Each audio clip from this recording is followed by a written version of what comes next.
Hey everyone, welcome back to my channel once again. This is your friend Abhishek, but not a financial advisor. And this is gonna be a short Tesla stock update video. So yesterday on October 19th, after hours, Tesla reported its Q3 earnings. And what happened? Well, it missed on its revenue expectations.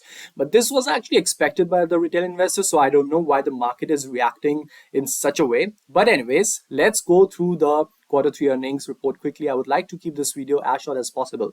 Yeah. So yes, Tesla missed on its revenue expectations, and at the time of recording this video, which is October 20th, Tesla is down by over 6.5%, and it was fluctuating between -6 and -7%.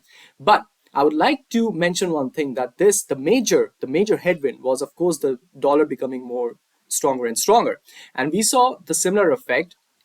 This affecting the revenue decline for Adobe as well, and we would be experiencing this similar effect in most of the businesses. Yeah, so I am not surprised that Tesla missed on its revenue expectations. So, and of course, for me, this is an opportunity. Why? Because for me, I have a target valuation for Tesla, and if Tesla's market cap falls into that range, I am always buying. So for me, this is an opportunity. This is the price range which I would definitely be interested in. And of course, if it falls below $200, I would be gulping up some more shares. And if you talk to Tesla bulls, I mean, they would be ready every single day to buy Tesla. It doesn't matter at what price it is. So anyway, so let's go quickly through the numbers. So Q3 revenue was reported at $21.45 billion versus $22.09 billion.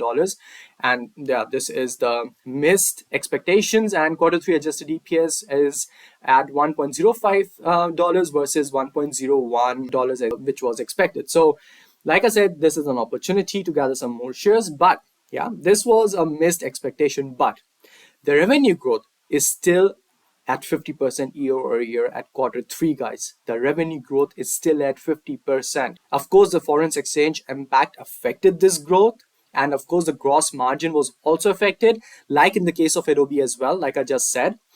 But still, the revenue growth is incredible. And the company says it still expects to see 50% average annual growth rate on vehicle deliveries for the year. Yeah.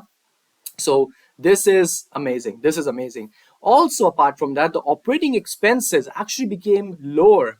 Yeah, and this is what I like about Tesla. This is what I love about Tesla, that Tesla is reducing its operating expenses. And this is one of the biggest things which I would love to notice in Tesla in the coming years, that it is just working on its operating expenses, which will definitely, of course, improve its operating margin. So after that, when we talk about operating margin, Tesla had a free cash flow of over $3 billion, guys. And that makes Tesla's balance sheet even stronger, which is sitting right now at $20 billion.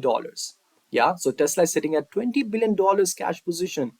And this is just making its balance sheet stronger and even stronger. Yeah, so reaching 50% of operating margin at 50% is humongous, guys. It's humongous. It's 10 times higher margin than what the industry's average is.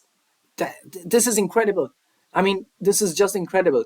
And even after spending $1 billion in the capex, they still managed to have an amazing operating margin. And this means for me that their business model is just becoming more and more efficient, guys. It's becoming amazing. And this is what I love about Tesla. Now, if we talk about some of the headwinds, Tesla says it's facing year-over-year headwinds from the increased cost of raw materials and inefficiencies at its gigafactory at Berlin. And of course, the strengthening dollar is also impacting Tesla's sales abroad, cutting into its profitability. So this will affect every other business in the industry who are based in the US, headquartered in the US, but of course are selling their products outside the US. So also we saw the same effect in Facebook's revenues growth as well. So those were the headwinds. But let's talk about some of the other positive things. So prior to its earnings report, Tesla announced that it produced 365,000 vehicles in the quarter and delivered 343 already. That's up from 258 it produced and 254 it delivered in Q2,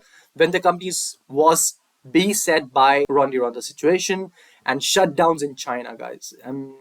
I mean, it's unstoppable, literally unstoppable. And in Q3 2021, the company produced over 237,000 vehicles and delivered only 241. So we are seeing that Tesla is becoming much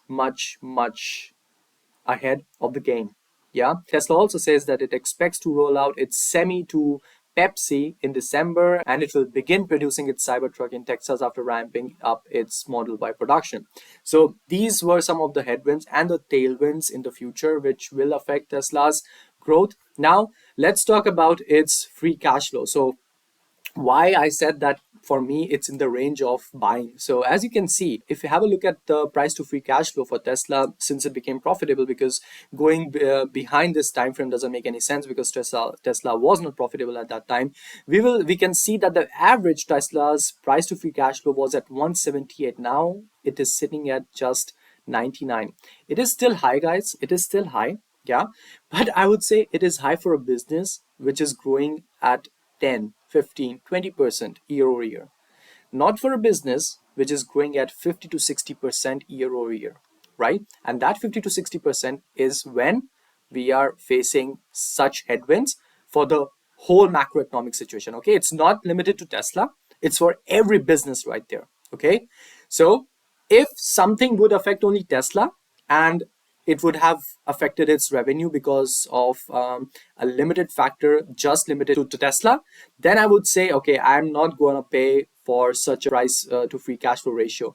For me, a comfortable ratio for price to free cash flow would be around 20, let's say max 30.